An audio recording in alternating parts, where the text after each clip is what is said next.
Well, hi folks. I thought I'd show you how I tie my rigs for my bottom baits. This is the rig that both myself and Digger used on both sessions at East Delph Long League, so that's resulted in 31 fish in total. So it's really straightforward. If you've no confidence in tying rigs, this one's so simple. There's no knots needed, so you don't have to worry about the line snapping or anything like that. It's straightforward. So you'll need the camo coated hook link. I use the 15 pounds. You'll need baiting needles, you'll need some pullers, you'll need a boilie of whatever size you plan on using. That's an 18, obviously you can use a 15, whatever you want. Some hair stops. I use cable ties because they're just as good and a lot cheaper. You'll need a tail rubber, some shrink tubing. You'll need a hook ring. I use the small. You'll need some sharp scissors, and I use the Kamakura hooks. We also use the curve hooks as well. They're really good, but the Kamakuras, they're brilliant hooks. Only thing that lets them down is they blunt really easily. I've had a few where the hook just turns, the point of the hook turns, so you either need to sharpen them or you're throwing the hook away. So to get started, you'll need, for whatever size of rig you plan on using, I always add 3 inches to it. That allows you for wrapping it around the hook, and that allows for the loop at the end if you plan on putting it straight on a helicopter rig, or if you wanted to put a swivel on it, it's up to yourself. So that's 12. We'll go for another 1 and a bit. You're better off to go long than you are short, because you can always cut it shorter. You can't add to it if you've cut it too far. I always cut, what would that be, maybe 3 inches. I always peel about 3 inches of the braid off, the coating off. You don't need a braid puller, I forget, a stripper. I just use my fingernails and I just squeeze them tight and it just peels off really easily. Not a problem, straight off. So you need to tie a loop. I always go for about 1 inch. So you're going to turn, make a loop, just a slight twist will make that loop. Get your baiting needle, I always open it, ready, and you're just going to push it through and grab that loop. Pull it through there, pull it tight, use your teeth for that one, don't tell your dentist. Cut the tag end off. This is where the sharp scissors come in handy. Okay, so now you need to add your hook ring. So some people tie knots in these, I don't, and it's never let me down yet. The joy of not tying a knot is you can adjust it. As soon as you've wrapped it around your hook, it's not moving anyway, and if it does, it's a matter of a millimetre or 2 and you can easily set it back. It's not resulted in any lost fish for me, I don't feel. So I just go round through it and then through it again, so you can slide the bead then up and down the line.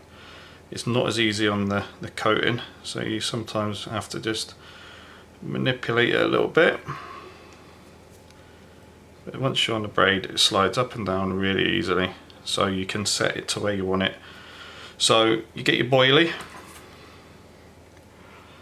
You're gonna just put the boilie on like you would if you was going fishing.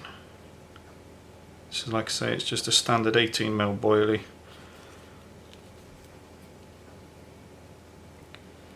Hair stop. Squash that down a bit.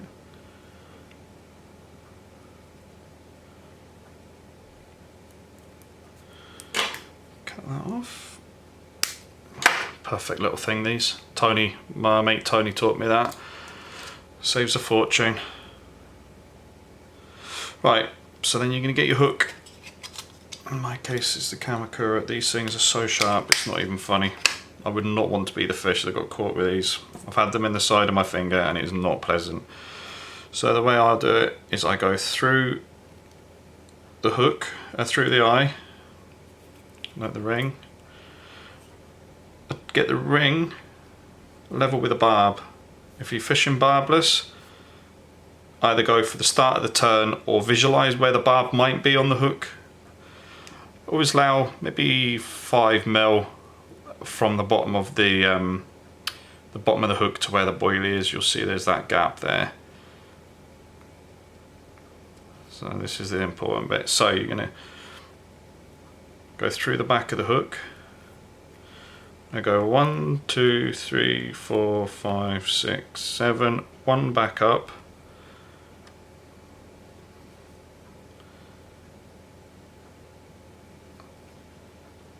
And that, I'll keep it nice and tight. That's never let me down yet. Little test, straight in. It's not even, the hook's, I mean it's not even finished yet, and you can see how that's hooking my hand. Like I say, it never let me down. So I always put my shrink tubing on next, and then take my tail rubber, cut the tapered bit off. That bit goes in the bin. So you're going to thread that on. Now this rubber is to keep it on the swivel, so whether you're using a helicopter rig or whatever rig you're using, if you're attaching it to a swivel, this will keep it on. I prefer to use that method. Some people like to put the swivel on this. I prefer it the other way. So you'll obviously measure your rig. So what's this? This is 8.5 inches. Well, it's 10 inches, 8.5 with the loop. So then I do this one slightly different. I'll make the loop, I'll then twist it. Get my green one. Open the baiting needle.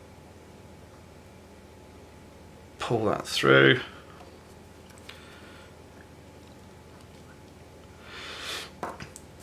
Job's a good one. And then use my puller. One on there, one on there. Give it a pull, and as you can see, it just pulls everything tight. Don't pull it too much. You're not fighting shark. It's carp you're catching, not shark. With a shrink tubing, I tend to go to where I've wraps, like where the wraps are finished, rather than going all the way down the shank. But each to their own. And as you'll see with this one, I've not got a too severe a pull on it. I have some turn in, so it does increase the hooking potential, but I think the hooks are that good and that sharp, and the boilie itself will obviously allow that turn on the hook. Never let me down. I don't feel I've lost any fish because I'm using this method. I feel I've caught more than I will have lost. So just shrink tube that on. This end, once you've done the hook pull, that will then go up and obviously onto your swivel, over your swivel, and job's a good one. And hopefully that one will catch you a good few fish.